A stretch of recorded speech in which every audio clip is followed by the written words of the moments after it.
لیکن اگر کارروائی کا سامنا کرنا پڑا تو پھر نہ پینشن ملے گی اور مراد سے بھی ہاتھ جائیں گے، بلکہ جو اکٹھا کیا ہوا نا کھانا پی کے وہ بھی واپس کرنا پڑے گا۔ پشاور ہائی کورٹ نے تحریک انصاف کے عاطف خان کو جلسہ کرنے کی اجازت دے دی ہے۔ محمود خان چھوڑ گئے، پرویز خٹک چھوڑ گئے، عمران خان نہیں، وائس چیئرمین نہیں، لیکن اب یہ جلوس جو ہے یہ دیکھنے والا ہوگا۔ آج سوال بھی اٹھایا کہ جلسہ بھرنا تو آسان ہے، لیکن نون لیگ ووٹ کے بکسے کیسے بھرے گی؟ کیونکہ ہماری سینٹ ہو یا ہماری پارلیمنٹ ہو، یہ تو آپ کو پتہ ہی ہے کہ یہ صرف آفرز پہ چلتی ہے۔ السلام علیکم، آپ دیکھ رہے ہیں مبشر لقمان یوٹیوب چینل، میرا نام مبشر لقمان ہے۔ ملک میں مہنگائی کا جن تو بے قابو ہوا ہی تھا، اب لگتا ہے احتساب کا بھی جن بے قابو ہو چکا ہے۔ بہرحال پہلے ڈالر مافیا کو لگام ڈالی گئی، اس کے بعد سمگلنگ کا کافی حد تک خاتمہ کیا گیا، چینی مافیا، آٹا مافیا، ان کو بھی لگام ڈالی گئی، اور اب پاکستان کے بڑے آئینی اداروں میں سے ایک ادارہ ہے، ان سپریم کورٹ کا نمبر لگ چکا ہے۔ جیسا کہ پہلے سے اشارے آ رہے ہیں کہ اکتوبر آخری مہینہ ہے، وارننگز دی جا چکی ہیں کہ دیکھیں استعفیٰ دے دیں تو پینشن بھی اور مراد بھی ملتی ہیں، لیکن اگر کارروائی کا سامنا کرنا پڑا تو پھر نہ پینشن ملے گی اور مراد سے بھی ہاتھ جائیں گے، بلکہ جو اکٹھا کیا ہوا نا کھانا پی کے وہ بھی واپس کرنا پڑے گا۔ اس لیے سوچ لیں، اور وہ ریڈ لائن بھی ختم ہونے والی ہے۔ اب تو آنے والے کوئی دنوں تک وہ تمام ججز جن کے خلاف ریفرنسز ہیں، یا پھر ایسے ججز جو جونیئرز ہیں اور ان کو بھرتی کر کے سینئرز کو چھوڑ کر میرٹ کی دھجیاں اڑا کے ان کو اوپر لایا گیا، وہ استعفیٰ دیتے ہیں تو بچت ہو جائے گی، ورنہ ان کی باری لگنے والی ہے۔ اب یہ ججز کے خلاف شکایات کے معاملے پر چیف جسٹس پاکستان نے سپریم جوڈیشل کونسل کا اجلاس طلب کیا، اور چیف جسٹس پاکستان قاضی فائز عیسیٰ نے سپریم جوڈیشل کونسل کا اجلاس کل صبح 11:30 بجے طلب کیا۔ سپریم جوڈیشل کونسل کے ممبران میں چیف جسٹس کے علاوہ جسٹس سردار طارق مسعود اور جسٹس اعجاز الحسن شامل ہیں، اور چیف جسٹس اور جسٹس سردار طارق مسعود کے نظریات کا تو سب کو پتہ ہے کہ وہ دونوں صرف میرٹ کی بات کریں گے۔ شکایات میں جو سب سے اہم شکایت ہے وہ یہ کہ جسٹس مظاہر اکبر نقوی کی ان کی ایک آڈیو لیک ہوئی، پھر انہیں اسی آڈیو لیک کیس کے بینچ میں بھی شامل کر لیا گیا، اور انہوں نے آڈیو لیک کمیشن ہی اڑا دیا۔ مظاہر علی اکبر نقوی نے جسٹس سردار طارق کے خلاف ایک خط بھی چیف جسٹس عمر عطا بندیال کو لکھا تھا کہ مجھے وکٹمائز کیا جا رہا ہے، تو یہ کیس اب بڑا اہم ہو چکا ہے، اور ان کے خلاف مالی بے ضابطگیوں کے کافی ثبوت جو ہیں بتایا جا رہا ہے کہ وہ سپریم کورٹ میں ہیں۔ اب مظاہر صاحب کے خلاف ایک نہیں بلکہ کئی کیسز، کئی ریفرنسز دائر ہو چکے ہیں۔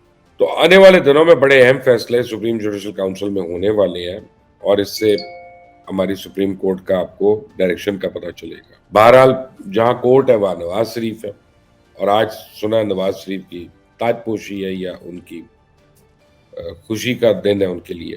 آج باقاعدہ طور پہ ہو سکتا ہے ان کو بتا دیا جائے کہ آپ یہ اقتدار آپ کا ہوا۔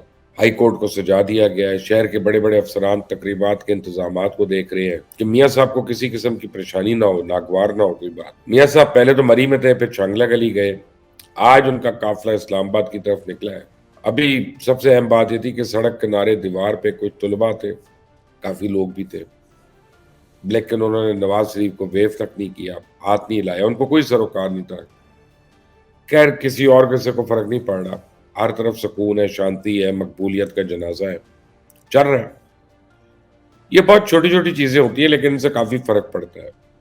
ابھی مجھے خبر آئی ہے، ابھی پشاور ہائی کورٹ نے تحریک انصاف کے عاطف خان کو جلسہ کرنے کی اجازت دے دی ہے۔ تو اگر تو یہ صحیح ہے خبر، جو کہ مجھے لگتا ہے کہ صحیح ہے، تو یہ بہت اہم ڈیولپمنٹ ہے۔